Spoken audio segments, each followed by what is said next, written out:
சற்று சிந்தித்து பார்ப்போம். இந்த ஜனாதிபதி தேர்தலிலே போட்டியிடுகிற போட்டியாளர்களை குறித்து, வேட்பாளர்களை குறித்து சற்று பார்ப்போம் என்று சொன்னால், ஒருவர் கூறுகிறார், தந்தை வழியிலே, தந்தை அப்படி செய்தார் இப்படி செய்தார் நானும் செய்வேன். தந்தை அல்ல, தந்தை வழியில் வந்தவர் அல்ல நமது அனுர தோழர் பிரேமதாசவினுடைய மகன் சஜித். தந்தை செய்தார் அதனால் நானும் செய்வேன் அல்ல. ரணில் எடுத்துக்கொண்டால் மருமகன். இப்படி தந்தை வழியிலோ குடும்ப வழியிலோ பரம்பரை ரீதியாக வந்த தலைவர் அல்ல நமது தோழர் அனுரகுமார திசாநாயக்க என்பவர். நம்மை போல நடுத்தர வர்க்கத்திலே சாதாரண மனிதனாக ஏழ்மையிலும் கஷ்டம் என்பதும் என்ன என்று அறிந்து எமது பிள்ளைகள் படுகின்ற அனைத்து துன்பங்களையும் பட்டு கஷ்டப்பட்டு படித்து ஒரு நிலைமைக்கு வந்து தலைமைத்துவத்தை அடிமட்டத்திலிருந்து தலைமைத்துவ பண்போடு வளர்ந்து இன்று தலைவராக நிற்கிறார். அவருக்கு தலைமைத்துவம் ஒரு நாட்டை நிர்வகிக்கக்கூடிய அனைத்து தலைமைத்துவ பண்பும் அவருடைய இத்தனை கால அனுபவத்தில் பெற்றிருக்கிறார். யார் மூலமாக வந்தவர் அல்ல. அதனால் நாம் புரிந்து கொள்ள வேண்டும், நாம் தெரிவு செய்ய போகின்ற வேட்பாளர்கள் யார் என்பதை குறித்து. நாமல் எடுத்துக்கொண்டால் தந்தை வழியாக வந்தவர்கள், மற்ற அனைவருமே அப்படித்தான் சொத்து படைத்த பிரபுக்களாக காணப்படுகிறார்கள். நாங்கள் சாதாரண மக்களாக எம் தரப்பில் இருக்கிற எங்களுடைய மனிதனுக்கு எங்களை போட ஒருவருக்கான வாய்ப்பை கொடுக்க வேண்டிய சந்தர்ப்பத்திலேயே நாங்கள் வந்திருக்கிறோம். எனவே அந்த வாய்ப்பை நாங்கள் தவறவிடக்கூடாது. மலையக மக்களுடைய வாழ்க்கையை சற்று நாங்கள் சிந்தித்து பார்ப்போம் என்று சொன்னால், இந்த 76 வருட காலமாக ஒரே வாழ்க்கை. இன்று நாங்கள் மக்களை சந்திக்க போகும் போது சிலர் எங்களிடம் கூறுகின்ற ஒரு விடயம்தான், சகோதரி எங்களுடைய இந்த ஏழ்மை நிலை என்று மாறும் என்று கேள்வி கேட்கிறார்கள். இன்று இந்த மேடையில் நான் நிற்பதற்கு காரணமும் இந்த 76 வருட காலமாக ஆட்சி செய்த ஆட்சியாளர்கள் எங்களுடைய மலையக தமிழ் சமூகத்திற்கு சிறந்ததொரு வேலைகளை செய்திருந்தார்கள் என்று சொன்னால், அவர்களுடைய வாழ்க்கையை ஒளிமயமாக மாற்றியிருப்பார்கள் என்று சொன்னால் நான் இங்கு நிற்க வேண்டிய அவசியம் இல்லை. அவர்கள் ஒரு தேர்தல் பகடைக்காய்களாக, வாக்கு வங்கிகளாகவே எமது ஜனங்களை பயன்படுத்தினார்கள். அவர்களுடைய சம்பள பேச்சுவார்த்தையாக இருக்கட்டும், அந்த மக்கள் அவர்கள் உழைக்கின்ற உழைப்பிற்கு ஊதியம் இல்லை. எனவே எனது தாய் தந்த என்னுடைய சொந்தங்களாயிருக்கிற என்னுடைய மலையக தமிழ் சமூகமே, சற்று சிந்தியுங்கள். நாம் ஏமாற்றப்பட்டு விட்டோம், ஆனால் இனிமேல் நாங்கள் ஏமாறக்கூடாது என்பதை நாங்கள் தீர்மானிக்க வேண்டும்.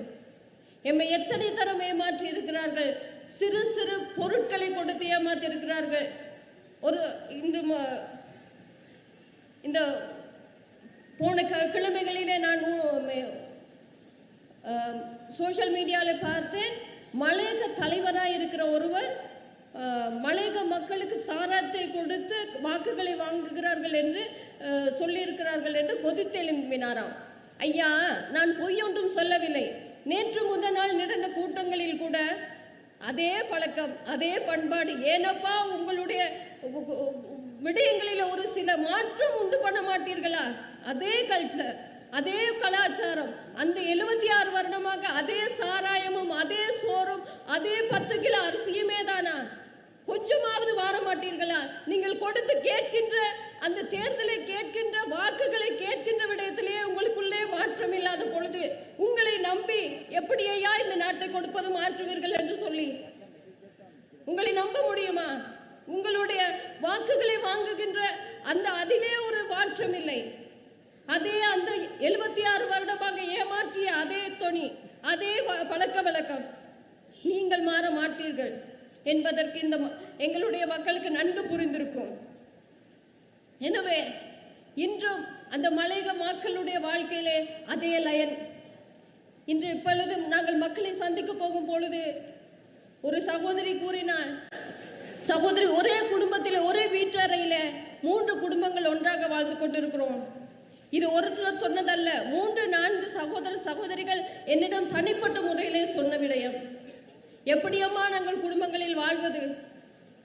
எங்களுடைய பிள்ளைகளுடைய எதிர்காலம் என்னவாகும்? எங்களுடைய பிள்ளைகளுடைய எதிர்காலத்தை நினைத்து நாங்கள் எங்களுடைய கணவன் மன உறவு முறைகளை தகர்த்து கொண்டால் எங்கள் குடும்பங்களிலே தனிப்பட்ட ரீதியாக பல பிரச்சனைகள், குடும்பங்களிலே பல பிரச்சனைகள் நாங்கள் போராடி கொண்டிருக்கிறோம். இதற்கு என்று முடிவு என்பதை என்னிடத்தில் கேட்டார்கள். நான் பயம் இல்லாமல் சொல்லி வந்தேன், அம்மா தனி வீடு காணி உரிமையோடு கூடிய கௌரவமான பிரஜைகளாக வாழக்கூடிய காலம் நெருங்கிவிட்டது. பயப்படாதீர்கள். திசை காட்டி அனுர திசாநாயக்க தோழர் சிறந்த முடிவாக இருக்கிறார். அவரை வாக்களித்து அவரை நாங்கள் தலைவராக ஏற்படுத்துவோம், ஜனாதிபதியாக ஏற்படுத்துவோம். இந்த ஏழ்மைக்கும் இந்த வறுமைக்கும் இந்த தோல்விக்கும் அவரே சிறந்த முடிவு என்பதை நான் கூறினேன். என் மகே சகோதர சகோதரினி, மகே द्रविड कंदुकर දෙමළ ජනතාව මැදට ඔයාලා යන්න බය වෙන්න එපා. මම බය නැතුව කියනවා, හේතුව මම මේ මිනිස්සු සමග මම ජීවත් වෙනවා. එයාලත් එක්ක මම ඒගොල්ලෝ මුණ ගැහෙන්න යනවා.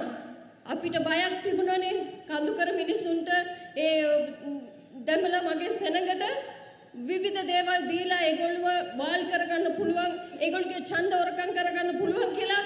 ඒ මතේ මින් පස්සේ ඉවරයි. හරිද? පක්ෂවලට බැදි බැදි, හරිද?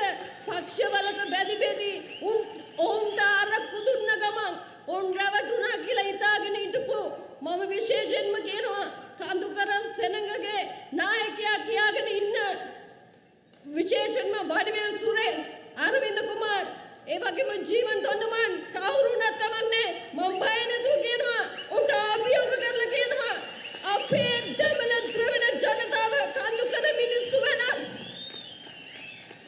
වෙලා ඉන්නේ සහෝදරනි. ඔයාලා ළඟ ඉන්න අයට බය නැතුව කියන්න මේ පාර මාලිමාවට ඡන්දෙ දාන්න කියලා. එයාලට කතා කරන එක්කෙනෙක් කොනේ විතරයි. එයාලා වෙනස් වෙලා අපි යනකොට අපි අනිවාර්යෙන් දෙන්නේ ඔයාලට කියනවා 150 නෙමෙයි 100% දෙමළ ජනතාවේ ඡන්ද අනිවාර්යයි මාලිමාවට. එනිසා මම වැඩි ඒගොල්ලෝගේ ප්‍රශ්න කියන්න යන්නේ නැහැ. என்னுடைய மக்களாகிய எங்களுக்கு திசை காட்டி சின்னம் வந்தவுடனே செய்ய போகின்ற விடயத்தையும் சற்று கூறிவிட்டு என்னுடைய பேச்சை நிறுத்துகிறேன். எங்களுடைய வாழ்க்கையிலே எங்களுடைய பிரதேசங்களிலே காணப்படுகிற தோட்டப்புற பாடசாலைகள், அதே போல தோட்டப்புற வைத்தியசாலைகள் என்று சொல்லி வேறு பிரித்து காணப்படுகின்ற அந்த நிலை மாறி எங்களுடைய பிள்ளைகள் ஒவ்வொரு மாணவ மாணவிகளும் இருக்கின்றதான 2 அல்லது 3 கிலோமீட்டர் உள்ளதாக சர்வ சம்பூர்ணமான வசதியை கொண்ட ஒரு பாடசாலை. இன்று பாடசாலைகளுக்கு அனுப்புவதற்கு தோட்டப்புறங்களிலே ஒரு வசதியும் இல்லை. இவர்கள் ஆசிரியர் நியமனம் என்ற பெயரிலே தங்களுடைய கட்சியை சார்ந்தவர்களுக்கும் கல்வி அறிவு சில நேரங்களில் ஓலைவல் பாஸ் ஆகி கூட இருக்க மாட்டார்கள். சாதாரண தரத்தில் பாஸ் ஆக கூட சித்தி பெறாதவர்களுக்கு ஆசிரியர் நியமனங்களை கொடுத்தார்கள். அந்த விளையாட்டெல்லாம் முடிந்ததையா. நல்ல படித்த பட்டதாரி ஆசிரியர்களை தோட்டப்புற பாடசாலைகள் அல்ல, மலையக மக்கள் வசிக்கின்ற இடங்களிலும் அந்த பாடசாலைகள் உருவாக்கப்படும். அதே போலவே எங்களுடைய வாழ்க்கையிலே நாங்கள் விசேடமாக உணவிற்கும் சுகாதாரத்திற்கும் கல்விக்கும் அடிக்கப்பட்டிருக்கிற அத்தனை வரிகளும் நீக்கப்படும். எனவே நாங்கள் வாழலாம். நாங்கள் வாழக்கூடிய வாழ்க்கை முறை, வாழ்க்கை எங்களுக்கு அமைத்து கொடுக்கப்படும். சிறந்த ஒரு வாழ்க்கை வாழ்வதற்கான கௌரவமான பிரஜைகளாக நாட்டின் முதுகெலும்பை நிமித்தி நானும் இலங்கையன் என்று கூறும் அளவிற்கு தைரியமாக நிற்கக்கூடிய ஒரு ஆடம்பரமான வாழ்க்கை வாழக்கூடிய சுபிட்சமான பலமான ஒரு நாட்டை திசை காட்டி சின்னத்திலே எங்களுடைய அனுர தோழரின் நிமித்தம் இந்த 22ஆம் தேதி ஜனாதிபதியாக பதவியேற்பதோடு எங்களுக்கு சுபிட்சமான காலம் பிறக்கப் போகின்றது.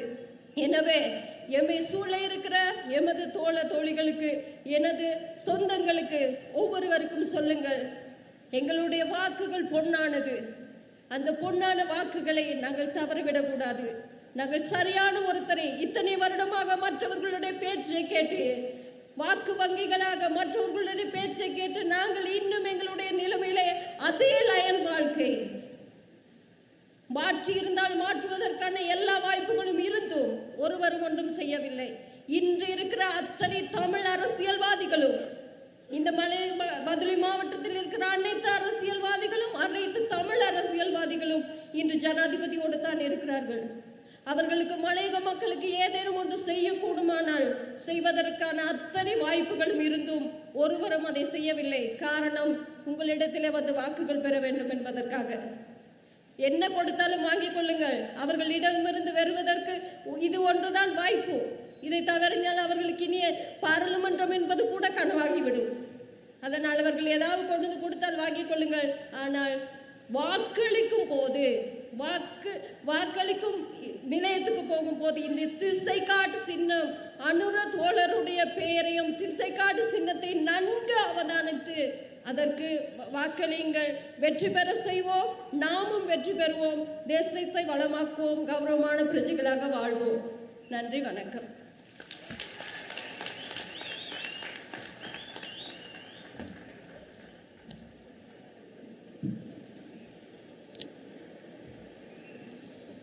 நன்றி சகோதரிய.